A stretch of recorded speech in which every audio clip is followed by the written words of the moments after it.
Welcome to the third unit of the advent of Europeans to India. The competition between English and French. ಇಂಗ್ಲಿಷರು ಮತ್ತು ಫ್ರೆಂಚರ ಮಧ್ಯೆ ಹೋರಾಟ. The Portuguese and the Dutch had withdrawn from India, unable to withstand the competition from French and English by 18th century. 18ನೇ ಶತಮಾನದಲ್ಲಿ ಪೋರ್ಚುಗೀಸರು ಮತ್ತು ಡಚ್ಚರು ಇವರಿಬ್ಬರು ಭಾರತದಲ್ಲಿನ ವ್ಯಾಪಾರದಿಂದ ತಮ್ಮನ್ನು ತಾವು ಹಿಂತೆಗೆದುಕೊಂಡರು. ಕಾರಣ ಇಷ್ಟೇ, ಭಾರತದಲ್ಲಿ ವ್ಯಾಪಾರಕ್ಕಾಗಿ ಫ್ರೆಂಚರು ಮತ್ತು ಇಂಗ್ಲಿಷರ ಮಧ್ಯೆ ದೊಡ್ಡ ಘರ್ಷಣೆಯೇ ನಡೆಯಲು ಪ್ರಾರಂಭವಾಗಿತ್ತು. Finally, French and English resorted to show strength in order to establish their political supremacy over India.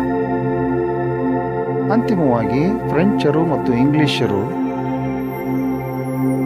ತಮ್ಮ ಶಕ್ತಿಯನ್ನು ಯಾವುದಕ್ಕಾಗಿ ಪ್ರದರ್ಶನ ಮಾಡ್ತಾ ಇದ್ರು ಅಂದರೆ, ರಾಜಕೀಯವಾಗಿ ಭಾರತದಲ್ಲಿ ತಮ್ಮ ಅಧಿಕಾರವನ್ನು ಸ್ಥಾಪಿಸಬೇಕು ಅನ್ನುವಂಥ ಮಹತ್ವಾಕಾಂಕ್ಷೆಯಿಂದ ಅವರಿಬ್ಬರು ಸ್ಪರ್ಧೆಗೆ ಇಳಿದಿದ್ರು. Meanwhile, political volatility arose in the regions of Hyderabad and Karnataka. ಅದಕ್ಕಾಗಿ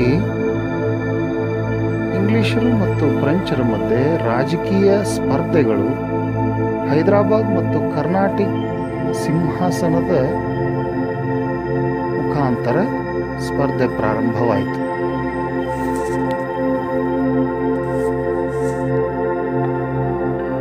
First Carnatic War in 1746 to 1748.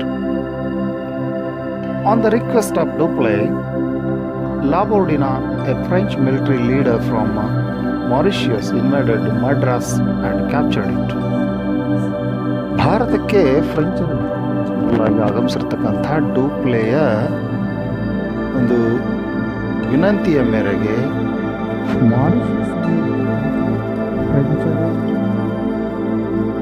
Military ಅಧಿಕಾರಿಯಾಗಿರ್ತಕ್ಕಂಥ ಲಾಬೋರ್ಡಿನಾನನ್ನು Dupleix ಭಾರತಕ್ಕೆ ಕರೆಸಿಕೊಂಡು ಮದ್ರಾಸನ್ನು ಮುತ್ತಿಗೆ ಹಾಕಲು ಪ್ರಯತ್ನಿಸಿ ಅದರಲ್ಲಿ ಯಶಸ್ವಿ ಕೂಡ ಆದರು.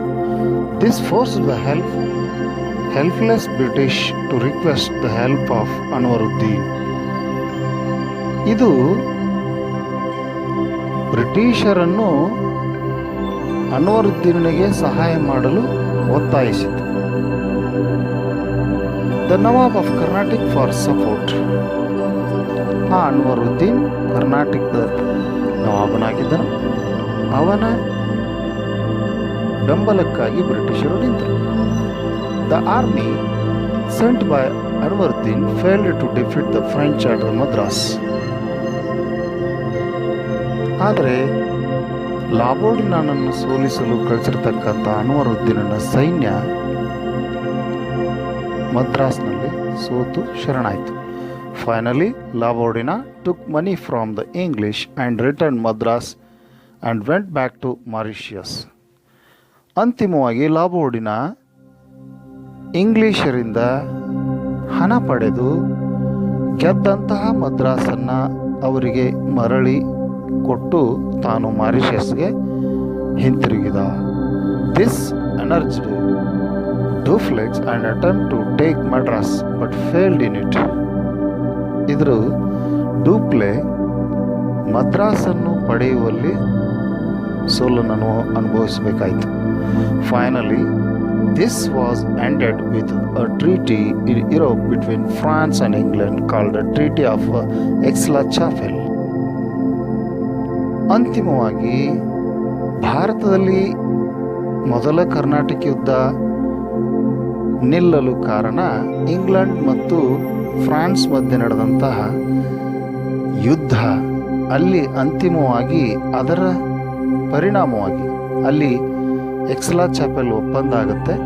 ಆ ಒಂದು ಒಪ್ಪಂದದ ಪ್ರಕಾರ ಫ್ರೆಂಚರು ಮತ್ತು ಇಂಗ್ಲಿಷರು ಜಗತ್ತಿನ ಎಲ್ಲಿ ಮೂಲೆಯಲ್ಲಿದ್ದರೂ ಕೂಡ ಅವರು ಆ ಒಪ್ಪಂದದ ನಿಯಮಗಳನ್ನು ಒಪ್ಕೊಳ್ಬೇಕಾಗುತ್ತೆ. ಅದರ ಪ್ರಕಾರ ಭಾರತದಲ್ಲಿರ್ತಕ್ಕಂಥ ಇಂಗ್ಲೀಷರು ಫ್ರೆಂಚರು ಆ ಒಪ್ಪಂದದಂತೆ ಇಲ್ಲಿಯೂ ಕೂಡ ಒಂದಾಗ್ತಾರೆ.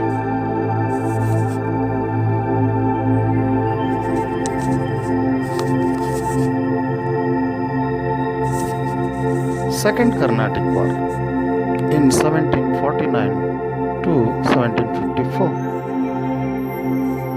In the changed circumstances, French made Salabat Jung, another son of Asaf Jung, as the Nizam of Hyderabad.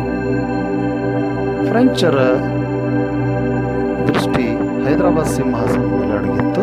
ಹೀಗಾಗಿ ಹೈದರಾಬಾದ್ನಲ್ಲಿ ಈಗಾಗಲೇ ಸಿಂಹಾಸನಕ್ಕಾಗಿ ಸಲಾಬತ್ ಜಂಗ್ ಮತ್ತು ಅವನ ಮಗ ಅಲಫ್ ಶಾ ಇವ್ರ ಮಧ್ಯೆ ಪೈಪೋಟಿ ನಡೆದಿತ್ತು. An officer named Bussy was stationed in Hyderabad for his protection by French. ಹೈದರಾಬಾದ್ನಲ್ಲಿ ಕ್ಯಾಪ್ಟನ್ ಬುಸ್ಸಿ ಬಿಡಾರ ಹೋಗಿದ್ರು. ಇದಕ್ಕೆ ಕಾರಣ ಹೈದರಾಬಾದನ್ನು ಪ್ರೊಟೆಕ್ಷನ್ ಮಾಡಲಿಕ್ಕೆ ಫ್ರೆಂಚರಿಗೆ. Karnataka Chanda Sahib was the nawab with the help of French. ಆದರೆ ಕರ್ನಾಟಕದಲ್ಲಿ ಫ್ರೆಂಚರ ಸಹಾಯದಿಂದ ಚಂದಾ ಸಾಹೇಬ್ ಸಿಂಹಾಸನ ಮೇಲೆ ಇರಲಿಕ್ಕೆ ಪ್ರಯತ್ನ ಮಾಡ್ತಾರೆ. Robert Clive of the East India company attacked Arcot. ಅಷ್ಟೊತ್ತಿಗೆ ರಾಬರ್ಟ್ ಕ್ಲೈವ್ ನೇತೃತ್ವದಲ್ಲಿ ಈಸ್ಟ್ ಇಂಡಿಯಾ ಕಂಪನಿ ಆರ್ಕಾಟನ್ನು ಮುತ್ತಿಗೆ ಹಾಕ್ತದೆ. The capital city of Karnataka and defeated Chanda Sahib. So Karnataka ರಾಜಧಾನಿಯನ್ನು ವಶಪಡಿಸಿಕೊಂಡ ನಂತರ ಚಂದಾ ಸಾಹೇಬ್ನನ್ನು ಸೋಲಿಸುತ್ತೆ. Chanda Sahib was imprisoned and later killed in this war. Chanda ಸಾಹೇಬ್ನನ್ನು ಬ್ರಿಟಿಷರು ಯುದ್ಧ ಖೈದಿಯನ್ನಾಗಿ ಮಾಡ್ತಾರೆ. ಜೊತೆಗೆ ಈ ಒಂದು ಯುದ್ಧದಲ್ಲಿ ಅವನಿಗೆ ಕೊನೆಗೆ ಕೊಲೆನೂ ಮಾಡಲಿಕ್ಕಾಗ್ತದೆ. In the place of Chanda Sahib the English named Muhammad Ali the son of Anwaruddin as the nawab of Karnataka. Chanda ಸಾಹೇಬನ ಸ್ಥಾನದಲ್ಲಿ ಇಂಗ್ಲಿಷರು ಮೊಹಮ್ಮದ್ ಅಲಿ ಅನ್ವರುದ್ದೀನ ಮಗನಾಗಿರ್ತಂಥ ಮೊಹಮ್ಮದ್ ಅಲಿಯನ್ನು ಸಿಂಹಾಸನ ಮೇಲೆ ಕೂರಿಸ್ತಾರೆ. ಆಸ್ ದ ನವಾಬ್ ಆಫ್ ಕರ್ನಾಟಕನ ನವಾಬನಾಗಿ ಮಾಡ್ತಾರೆ. The second Carnatic war ended with the treaty of Pondicherry ಒಪ್ಪಂದದೊಂದಿಗೆ ಭಾರತದಲ್ಲಿ ಎರಡನೇ ಕರ್ನಾಟಕ ಯುದ್ಧ ಕೂಡ ಮುಕ್ತಾಯ ಆಗುತ್ತೆ. ಫ್ರೆಂಚ್ ರೀಕಾಲ್ಡ್ ಡುಪ್ಲೆ. ಫ್ರೆಂಚರು ಮತ್ತೆ ಪುನಃ ಡುಪ್ಲೆನನ್ನು ಕರೆಸ್ಕೊಳ್ತಾರೆ. This war brought laurels to English while French suffered a political setback. ಅವನನ್ನು ಪುನಃ ಕರೆಸಿಕೊಂಡ ತಕ್ಷಣ ಇಂಗ್ಲಿಷರಿಗೆ ಮತ್ತೆ ತಲೆನೋವಾಗ್ತದೆ. ಮತ್ತೆ ರಾಜಕೀಯ ಮಹತ್ವಾಕಾಂಕ್ಷೆ ಇಂಗ್ಲಿಷರದು ಕೂಡ ಮುಂದುವರಿತದೆ.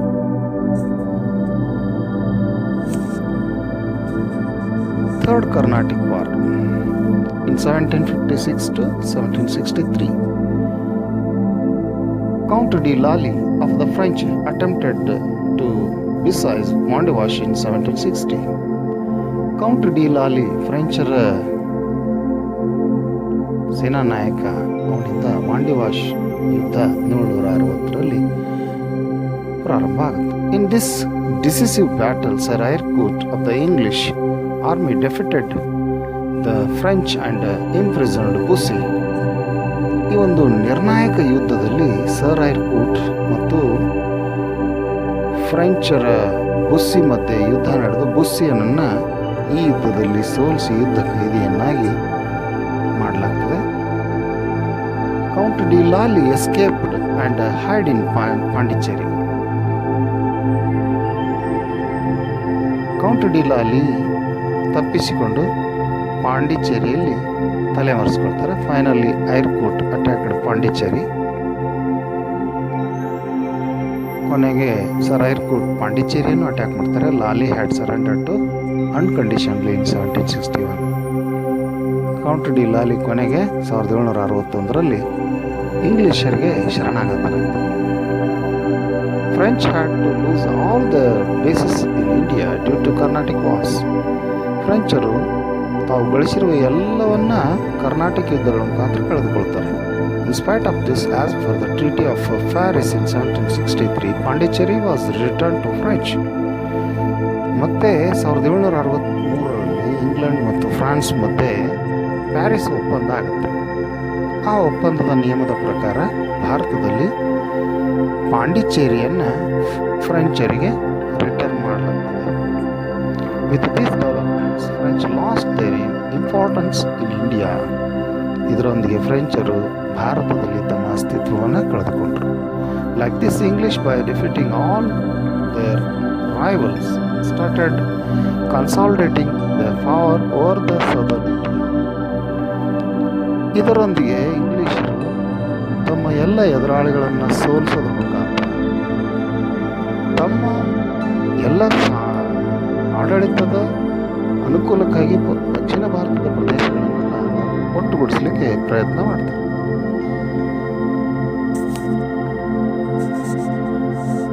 The British rule in India. ಕೊನೆಯದಾಗಿ ಭಾರತದಲ್ಲಿ ಬ್ರಿಟಿಷರ ಆಡಳಿತ ಪ್ರಾರಂಭ ಆಗ್ತದೆ. After gaining political control over the South India, the British try to gain control over the rich Bengal province in the later part of the 18th century. ರಾಜಕೀಯ ಪ್ರಭುತ್ವವಾಗಿ ಉತ್ತರ ಭಾರತ ಮತ್ತು ದಕ್ಷಿಣ ಭಾರತಗಳೆರಡನ್ನೂ ವಶಪಡಿಸಿಕೊಂಡ ಮೇಲೆ ಬ್ರಿಟಿಷರು 18ನೇ ಶತಮಾನದ ಹೊತ್ತಿಗೆ ಬೆಂಗಾಳದ ಮೇಲೆ ಹಿಡಿತವನ್ನು ಸಾಧಿಸಲಿಕ್ಕೆ ಶುರು ಮಾಡಿದ್ರೆ. ಯಾಕಂದರೆ ಬೆಂಗಾಳ ಭಾಳ ಉತ್ತಮವಾದಂಥ ಆದಾಯವನ್ನು ತಂದುಕೊಡುವ ಭೂಮಿ. The Bengal province had achieved tremendous growth in the area of agriculture, commerce and industry. ಬಂಗಾಳವು ಭಾರತದ ಹೃದಯ ಭಾಗ ಅಂತ ಕರೀತಾರೆ. ಕಾರಣ ಇಷ್ಟೇ, ಅಲ್ಲಿರುವಂಥ ಕೃಷಿ, ವಾಣಿಜ್ಯ ಮತ್ತು ಕೈಗಾರಿಕೆಗಳ ವಿಚಾರದಲ್ಲಿ ಅದು ಉತ್ತಮವಾದ ಬಂದರು ಸೌಲಭ್ಯವನ್ನು ಹೊಂದಿರುವುದರಿಂದ ಬ್ರಿಟಿಷರ ಕಣ್ಣು ಬಂಗಾಳದ ಮೇಲೆ ಬೀಳುತ್ತೆ. The East India company was making a considerable profit from this province. ಅಷ್ಟೇ ಅಲ್ಲದೆ ಬ್ರಿಟಿಷ್ ಈಸ್ಟ್ ಇಂಡಿಯಾ ಕಂಪನಿ ಈ ಒಂದು ಕಲ್ಕತ್ತೆ ಕೇಂದ್ರವನ್ನಾಗಿಸಿಕೊಂಡು ಬಂಗಾಳದಿಂದ ಅತಿ ಹೆಚ್ಚಾದ ಲಾಭವನ್ನು ನಿರೀಕ್ಷೆ ಮಾಡಿರ್ತಾರೆ. The dastaks licence issued by the Mughal ruler Farrukhsiyar were the main reasons for this. ಇಲ್ಲಿ ಪರವಾನಗಿ ಪತ್ರಗಳು ಅಂತ ಬರ್ತದೆ, ದಸ್ತಕ್ಗಳು ಅಂತ ಕರೀತಾರೆ ಅವನ್ನ. ಇಲ್ಲಿ ಮುಘಲ್ ಆಡಳಿತಗಾರ ಫರುಖ್ಶಿಯಾರ್ ಏನು ಮಾಡ್ತಾನೆ, ಅವುಗಳನ್ನು ಹಂಚಿರ್ತಾನೆ ಆಡಳಿತದಲ್ಲಿ ಅನುಕೂಲಕ್ಕಾಗಿ. ಮತ್ತು ಯಾರು ವ್ಯಾಪಾರಿಗಳಾಗಿದ್ದಾರಲ್ಲ ಅವ್ರು ಮಾತ್ರ ವ್ಯಾಪಾರ ಮಾಡಬೇಕು ಅನ್ನೋವಂಥ ತೀರ್ಮಾನದೊಂದಿಗೆ ಅನುಮತಿ ಪತ್ರಗಳನ್ನು ನೀಡಿರ್ತಾನೆ. But these dastaks that were limited to the company transactions were misused by the individual officers of the company too. ಆದರೆ ಕಂಪನಿಯ ಕೆಲವೊಂದು ಅಧಿಕಾರಿಗಳಿಂದ ಈ ದಸ್ತಕಗಳ ದುರುಪಯೋಗ ಆಗಲಿಕ್ಕೆ ಪ್ರಾರಂಭ ಆಗ್ತದೆ. ಯಾರಿಗೆ ವ್ಯಾಪಾರ ಮಾಡಲಿಕ್ಕೆ ಅಂದ್ಕೊಟ್ಟಿರ್ತಾರೋ ಅವರನ್ನು ಬಿಟ್ಟು ಇನ್ನೂ ಅನೇಕರು ಕೂಡ ಈ ಅನುಮತಿ ಪತ್ರಗಳನ್ನು ಪಡೆದು ತಮಗೆ ಮನಸೋಭಿಲಾಷೆಯಂತೆ ವ್ಯಾಪಾರ ಮಾಡಲಿಕ್ಕೆ ಶುರು ಮಾಡಿರ್ತಾರೆ. This resulted in the huge loss to Bengal government. ಇದರಿಂದ ಬಂಗಾಳದ ಸರ್ಕಾರಕ್ಕೆ ಬಹಳಷ್ಟು ತಲೆನೋವಾಗುತ್ತೆ, ಜೊತೆಗೆ ಹಾನಿಯಾಗುತ್ತೆ, ಸಂಪತ್ತಿನ ವೃದ್ಧಿ ಆಗಲ್ಲ. ಅನಧಿಕೃತವಾದಂಥ ಅತ್ಯಧಿಕ ವ್ಯಾಪಾರಗಳು ನಡೆದಿರೋದ್ರಿಂದ ಸರಿಯಾದಂಥ ತೆರಿಗೆ ಸರ್ಕಾರಕ್ಕೆ ಬರುವುದಿಲ್ಲ. Hence all nawabs from the Murshid Ali Khan to Alivardi Khan were opposing such misuse. ಆದರೆ ಎಲ್ಲ ನವಾಬರು, ಮುರ್ಷಿದ್ ಅಲಿ ಖಾನ್ ಹಿಡ್ಕೊಂಡು ಅಲಿವರ್ದಿ ಖಾನ್ವರೆಗೂ ಬಂದಂಥ ಎಲ್ಲ ನವಾಬರು ಇದನ್ನು ಅಪೋಸ್ ಮಾಡಿರ್ತಾರೆ. Later this led to confrontation between the nawabs and company. ಇದೆಲ್ಲ ಆದಮೇಲೆ ಕಂಪನಿ ಮತ್ತು ನವಾಬರ ಮಧ್ಯೆ ಒಂದು ನಿರ್ಣಾಯಕ ಹಂತವನ್ನು ತಲುಪುತ್ತೆ. This resulted in two crucial wars which charted decisive course to Indian history. ಇದು ಭಾರತದಲ್ಲಿ ಎರಡು ತೀರ್ಮಾನಗಳನ್ನು ಮಾಡ್ತದೆ. ಒಂದು ಇಂಗ್ಲಿಷರು ಇರಬೇಕು, ಇಲ್ಲ ಭಾರತೀಯರು ಇರಬೇಕು ಅಂತ ಆಡಳಿತದಲ್ಲಿ. ಅದಕ್ಕೋಸ್ಕರ ನಿರ್ಣಾಯಕ ಯುದ್ಧಗಳು ಎರಡು ಸಂಭವಿಸ್ತವೆ. ಒಂದು ಪ್ಲಾಸಿ ಯುದ್ಧ and Buxar, were those two wars. Buxar